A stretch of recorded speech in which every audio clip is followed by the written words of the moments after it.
മക്കളെ എല്ലാവരും സുഖമായിട്ടിരിക്കുന്നു എന്ന് വിശ്വസിക്കുന്നു. അപ്പൊ നിങ്ങളുടെ 11th പ്രിപ്പറേഷൻസ് ഇങ്ങനെ നടന്നുകൊണ്ടിരിക്കുകയാണ്. എക്സാമിങ് അടുത്തെത്തി. അപ്പൊ അതിന്റെ പ്രിപ്പറേഷൻസ് എല്ലാവരും സ്റ്റാർട്ട് ചെയ്തു. ചില ചാപ്റ്റേഴ്സ് ഒക്കെ റിവൈസ് ചെയ്തു എന്നൊക്കെ വിശ്വസിക്കുന്നു.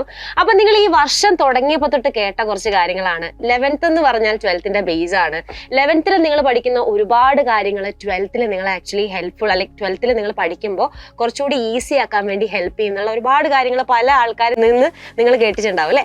അപ്പൊ നമുക്കതൊന്ന് അനലൈസ് ചെയ്ത് നോക്കിയാലോ. ഇപ്പൊ നമ്മുടെ ബയോളജീന്റെ കാര്യം തന്നെ എടുക്കുകയാണെങ്കിൽ നിങ്ങൾ സെൽ എന്ന് പറഞ്ഞിട്ടുള്ള ചാപ്റ്റർ 11th പഠിക്കുന്നുണ്ട് അല്ലേ. അപ്പൊ അതിൽ നിങ്ങൾ DNA പറ്റിയിട്ട്, RNA പറ്റിയിട്ട്, അതേപോലെ ക്രൊമാറ്റിനെ പറ്റിയിട്ട്, പിന്നെ എങ്ങനെയാണ് ക്രൊമാറ്റിൻ ക്രോമോസോം ആവുന്നത്, അതേപോലെ തന്നെ എന്താണ് സെൽ ഡിവിഷൻ അല്ലേ. അതായത് നിങ്ങൾ എന്താണ് സെൽ ഡിവിഷന്റെ ഡിഫറെന്റ് സ്റ്റേജസ് ഒക്കെ നിങ്ങൾ 11th പഠിക്കുന്നുണ്ട്. പിന്നെ ഏതൊക്കെ ടൈപ്പിലുള്ള സെൽ ഡിവിഷൻ ആണുള്ളത്, അതായത് മൈറ്റോസിസ്, മിയോസിസ്, ഇതെല്ലാം നിങ്ങൾ 11th പഠിക്കുന്നുണ്ട്. അപ്പൊ 12th നിങ്ങൾ എത്തിക്കഴിയുമ്പോൾ നിങ്ങൾ വിചാരിക്കും ഈ കാര്യങ്ങളൊന്നും 12th യൂസ്ഫുൾ ആവില്ലല്ലോ, കാര്യം 12th വേറെ തന്നെ ചാപ്റ്റേഴ്സ് അല്ലേ. അല്ല, 12th നിങ്ങളെ കാത്തിരിക്കുന്നത് മോളിക്കുലാർ ബേസിസ് ഓഫ് ഇൻഹെറിറ്റൻസ് എന്ന് പറഞ്ഞിട്ടുള്ള ചാപ്റ്റർ ആണ്. അപ്പൊ അവിടെ നിങ്ങൾ പഠിക്കുന്നത് എങ്ങനെയാണ് ഈ ഒരു DNA നമ്മൾ പാക്ക് ചെയ്ത് വെക്കുക, അതായത് ഇത്രയും ലെങ്ത് ഉള്ള 2.2 മീറ്റേഴ്സ് ലെങ്ത് ഉള്ള DNA എങ്ങനെയാണ് ഒരു ന്യൂക്ലിയസിനുള്ളിൽ നമ്മൾ പാക്ക് ചെയ്ത് വെക്കുന്നത്. അപ്പൊ അവിടെ എങ്ങനെയാണ് ക്രൊമാറ്റിൻ ക്രോമോസോം ആവുന്നത് എന്നുള്ള കാര്യങ്ങൾ അറിഞ്ഞില്ലെങ്കിൽ അതിന്റെ പാക്കിംഗ് എങ്ങനെയാണെന്ന് വെച്ചാൽ പഠിക്കാൻ വേണ്ടിയിട്ട് വളരെ ബുദ്ധിമുട്ടായിരിക്കും അല്ലേ. അപ്പൊ അവിടെ അതിന് എങ്ങനെയാണ് പിന്നെയും ക്രൊമാറ്റിൻ ക്രോമോസോം ആവുന്നത് പറഞ്ഞു തരാൻ ആരും ഉണ്ടാവില്ല, കാര്യം ക്രോമോസോമിന്റെ പാക്കിംഗ് ആണ് നമ്മൾ അവിടെ പഠിക്കുന്നത്. അപ്പൊ നിങ്ങൾ 11th സ്ട്രോങ് ആക്കിയാൽ മാത്രമേ 12th എത്തിക്കഴിയുമ്പോൾ വളരെ ഡിഫിക്കൽറ്റി ഒന്നും ഇല്ലാതെ തന്നെ ആ ഒരു ടോപ്പിക് ക്ലിയർ ആയിട്ട് മനസ്സിലാക്കാൻ വേണ്ടി പറ്റുള്ളൂ. ഇനി നിങ്ങൾ വേറൊരു ചാപ്റ്റർ എടുത്ത് നോക്കിയടാ, ഹ്യൂമൻ ഫിസിയോളജി എന്ന് പറഞ്ഞ ചാപ്റ്റർ നിങ്ങൾ 11th എല്ലാം പഠിക്കുന്നുണ്ട് അല്ലേ. അതായത് ബ്രീത്തിങ് പഠിക്കുന്നുണ്ട്, ബോഡി ഫ്ലൂയിഡ്സ് ആൻഡ് സർക്കുലേഷൻസ് പഠിക്കുന്നുണ്ട്, ന്യൂറൽ കൺട്രോൾ, കൂടാതെ തന്നെ കെമിക്കൽ കോർഡിനേഷൻ ആൻഡ് ഇന്റഗ്രേഷൻ, അങ്ങനെ എല്ലാ ചാപ്റ്റേഴ്സും പഠിക്കുന്നുണ്ട്. അപ്പോൾ അതിൽ നിങ്ങൾ ഹോർമോൺസ് എന്താണ് അല്ലെങ്കിൽ എൻഡോക്രൈൻ ഗ്ലാൻഡ്സ് എന്താണെന്ന് പഠിക്കുന്നുണ്ട് അല്ലേ. അപ്പോൾ അവിടെ നിങ്ങൾ എന്താണ് ഓക്സിറ്റോസിൻ, പ്രൊജസ്ട്രോൺ, ഈസ്ട്രജൻ, അങ്ങനെയുള്ള പല പല ഹോർമോൺസിനെ പറ്റിയിട്ടും അതിൻ്റെ ഫംഗ്ഷൻസിനെ പറ്റിയിട്ടും പഠിക്കുന്നുണ്ട്.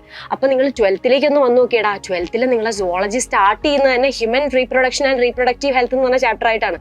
അപ്പോൾ ആ ചാപ്റ്ററിലേക്ക് കടക്കുമ്പോൾ അവിടെ നമ്മുടെ ബോഡിയിലുള്ള ഹോർമോൺസിന്റെ ഫംഗ്ഷൻസും അതിന്റെ അതിന്റെ യൂസും കാര്യങ്ങളൊക്കെയാണ് അവിടെ പഠിക്കാനുള്ളത്.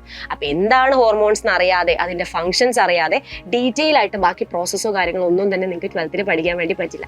അപ്പൊ ഇത്രയും കാര്യങ്ങൾ അനലൈസ് ചെയ്തപ്പോൾ ഇനി നിങ്ങൾ ഏത് ചാപ്റ്റർ എടുത്ത് നോക്കിക്കടാ. ഇനിയിപ്പോൾ നിങ്ങൾ 11th പ്ലാൻ കിങ്ഡം നിങ്ങൾക്ക് പഠിക്കാനുണ്ട് അല്ലേ. അവിടെ തന്നെ നിങ്ങൾ റെസ്പിറേഷൻ പഠിക്കുന്നുണ്ട്, ലൈക്ക് ഇൻ പ്ലാന്റ്സ് പഠിക്കുന്നുണ്ട്, ഫോട്ടോസിന്തസിസ് പഠിക്കുന്നുണ്ട്. 12th വരുമ്പോൾ എന്താണ് സെക്ഷൽ റീപ്രൊഡക്ഷൻ, ഫ്ലവറിംഗ് പ്ലാന്റ്സ് പറഞ്ഞിട്ടുള്ള ഒരു വലിയ ചാപ്റ്ററിൽ കുറേ കാര്യങ്ങൾ, ഇതിന്റെ ബേസ് ആയിട്ടുള്ള കാര്യങ്ങളാണ് നിങ്ങൾ 11th പഠിച്ചത്. അതിന്റെ കുറച്ചുകൂടി ഡീറ്റെയിൽ ആയിട്ടുള്ള ടോപ്പിക് നിങ്ങൾക്ക് 12th പഠിക്കാനുണ്ട്. ഇനി ഇതൊക്കെ നിങ്ങൾ മാറ്റി വെച്ചേക്ക്, ബോർഡ് എക്സാമിനെ പറ്റി മറന്നേക്ക്. നിങ്ങളൊരു കോമ്പറ്റീറ്റീവ് എക്സാം ആയിട്ടുള്ള നീറ്റ് അല്ലെങ്കിൽ JEE എഴുതാൻ ആഗ്രഹിക്കുന്ന വിദ്യാർത്ഥികളാണെങ്കിൽ എന്താണ് നിങ്ങൾക്ക് അവിടെ 11th ടോപ്പിക് ഈക്വലി ഇമ്പോർട്ടന്റ് ആണ് 12th ടോപ്പിക് വെച്ച് നോക്കുമ്പോൾ. അതായത് 50-50 ആണ് വരിക. ഇപ്പൊ 12th മാത്രം പഠിച്ചിട്ട് എന്താണ് നിങ്ങൾ വിചാരിച്ചൊരു റാങ്കിലേക്ക് എത്തുക അല്ലെങ്കിൽ കറക്റ്റ് മാർക്കിൽ പാസ് ആവുക എന്നുള്ളത് വളരെ ബുദ്ധിമുട്ടായിട്ടുള്ള കാര്യമാണ്.